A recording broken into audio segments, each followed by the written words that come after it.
Hi, and welcome to the session. This is Mrs. Gomati Nagajoti from the Department of Civil Engineering, Dr. MGR Educational and Research Institute, Maduravayal, Chennai. Today in this session, we are going to discuss the introduction chapter of wastewater and sanitary engineering. The main focus is the definition of wastewater, how and where do we get it, the treatment systems available for community wastewater, STP layouts with few examples. Wastewater, by its definition, is any water that has been contaminated by human use. Wastewater is hence a used water from any combination of domestic, industrial, commercial, agricultural, or surface runoff, or any sewer inflow or sewer infiltration. Therefore, wastewater is a byproduct of domestic, industrial, commercial, or agricultural activities, either separately or in combination.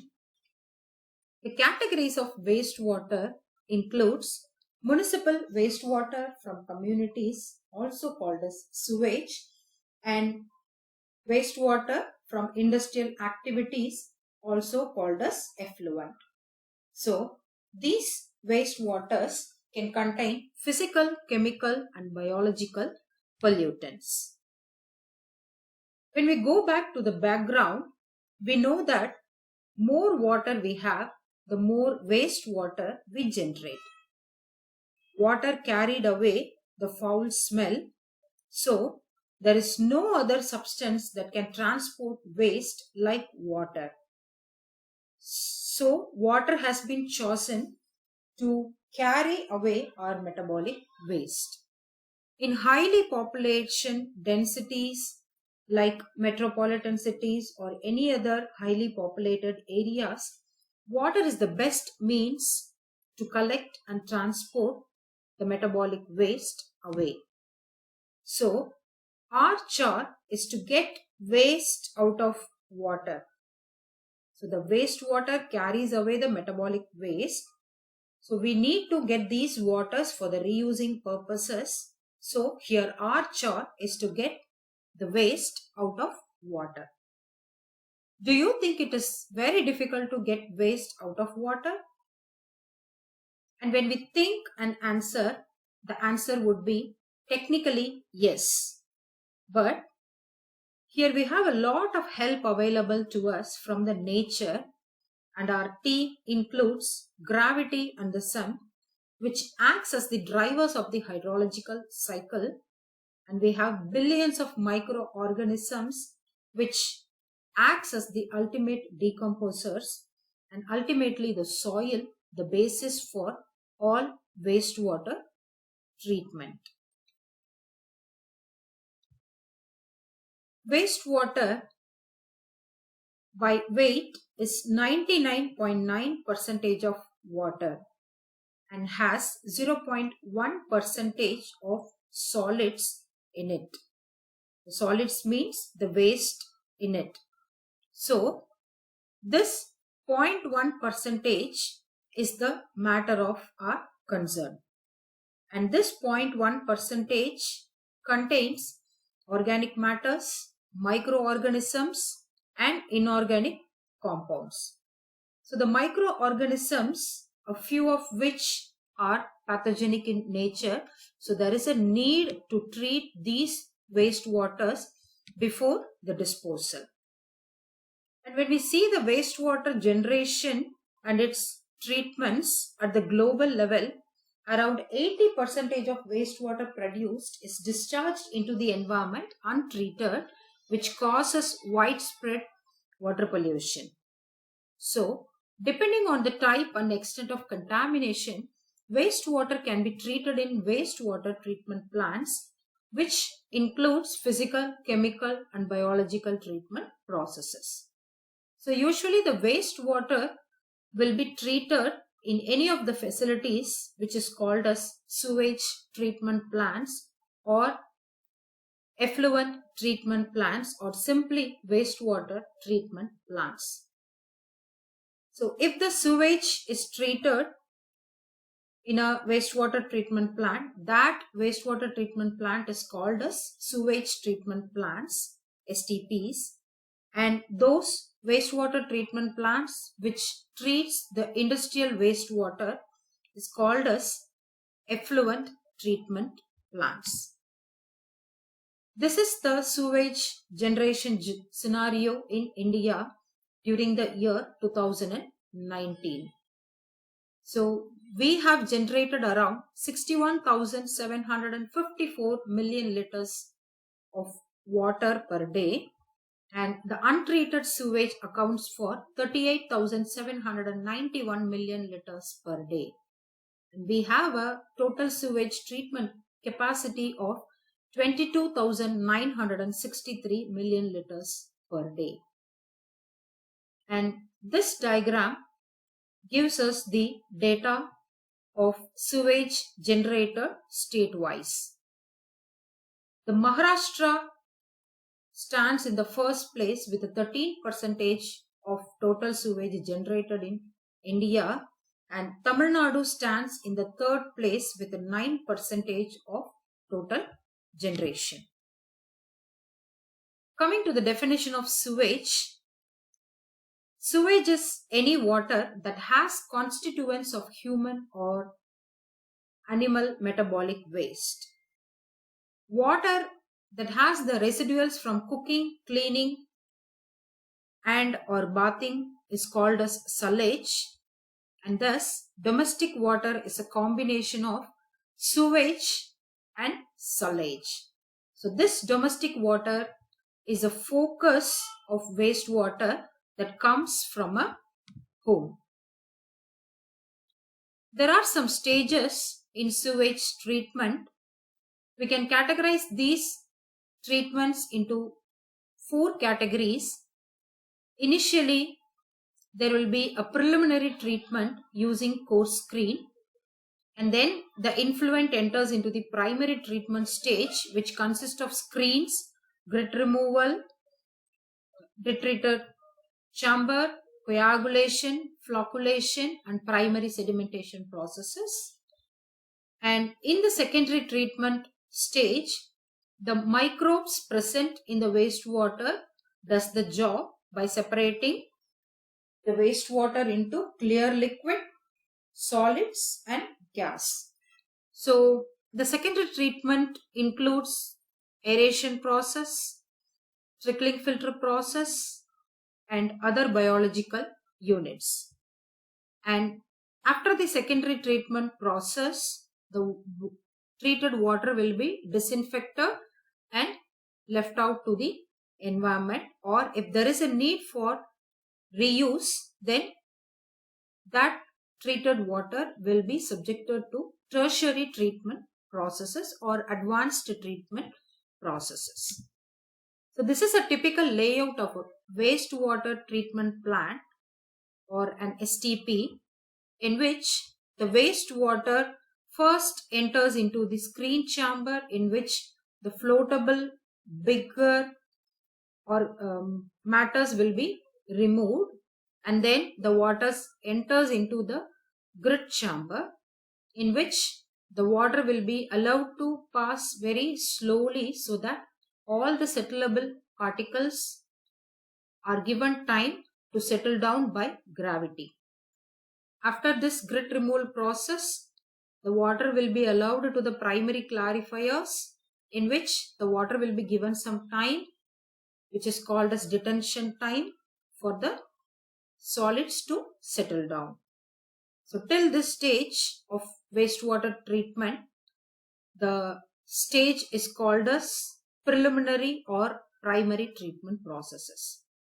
After this, the water enters into the secondary treatment unit, in which aeration process may happen, or we can choose for an anaerobic treatment processes. After this process, the water will be sent to the secondary clarifier, in which the liquids and the solids will be separated by allowing the water to settle down for some time.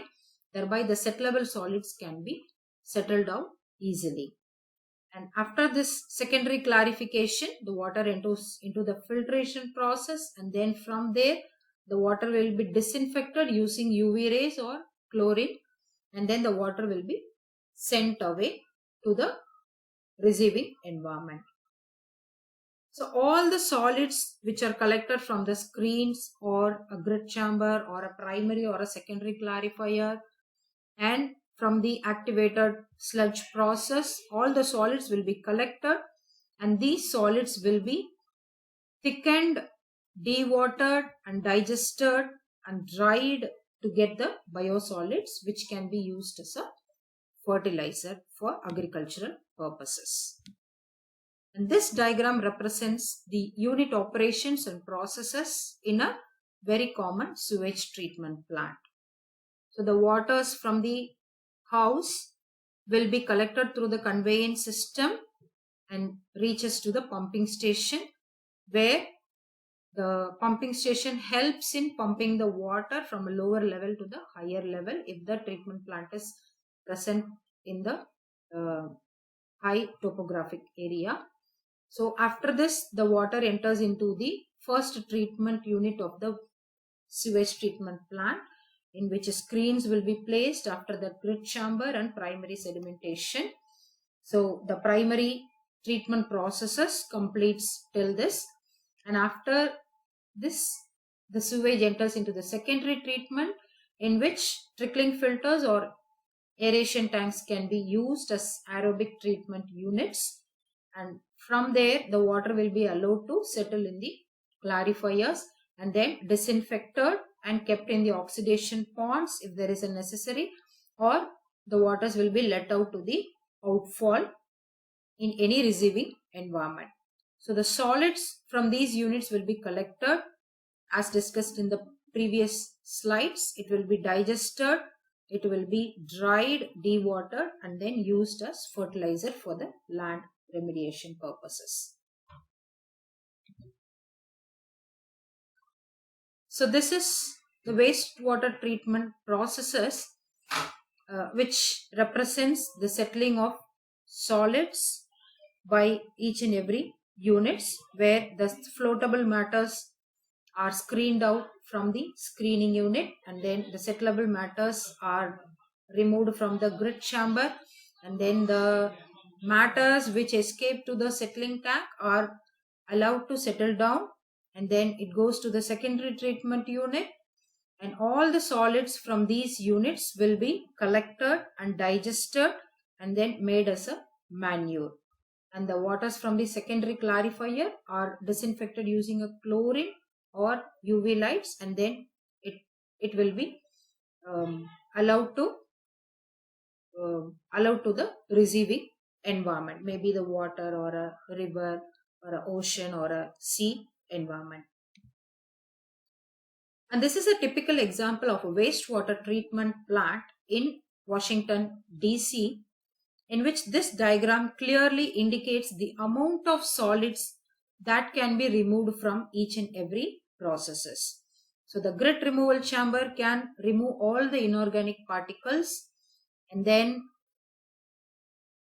here in the activated sludge process, the leftover solids can be removed, and in the biological treatment, it reduces much, and then these solids from all the units will be collected and dewatered, and lime application is done to kill the active bacteria present in the biosolids, and then it can be packed and used as fertilizers. So these waters from the biological treatment enters into the sand filters for further straining of solids, and then disinfected and allowed to discharge in the receiving environment.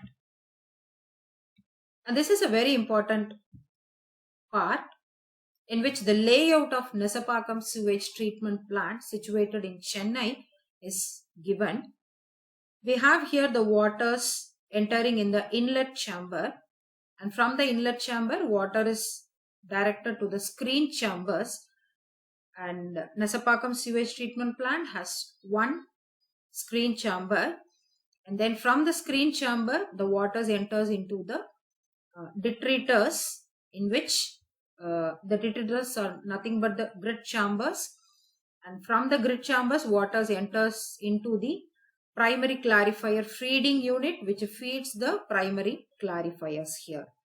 And after the primary clarifier, water enters into the aeration tank, and the secondary treatment unit used in Nesapakam sewage treatment plant is an activated sludge process, and it has 3 aeration tanks. And from the aeration tank, water will be fed into the secondary clarifier feeding chamber, which feeds the secondary clarifiers. And from here, the water will be allowed to go to the outfall after disinfection. So the solids collected from the screen chamber, detritus chamber, primary clarifier, activated sludge process, secondary clarifier are collected and sent to the primary sludge digester, secondary sludge digester, and after the sludge digestion process is done, the biosolids are allowed to dry in the sludge drying beds, and from there these biosolids are packed and then sent as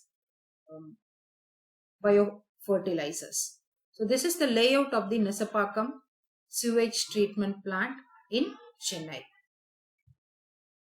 And this is an aerial view of a wastewater treatment plant, in which we can see the clarifiers, the aeration beds, and some more other details. Here, to conclude with this, we know the main part is to remove the 0.1% of solids present in the wastewater. So all the 99.9% of waters can be reused if it is properly treated and the pathogenic microorganisms are removed. And in other words, rather thinking about the reusal, we have to let the water out safely so that it doesn't pollute the environment. So that is the main aim of sewage treatment process. So if you have any doubt, please write to me at gomatinagajyoti.civil@drmgr.ac.in for further discussions. Thank you for your patient listening. Bye-bye.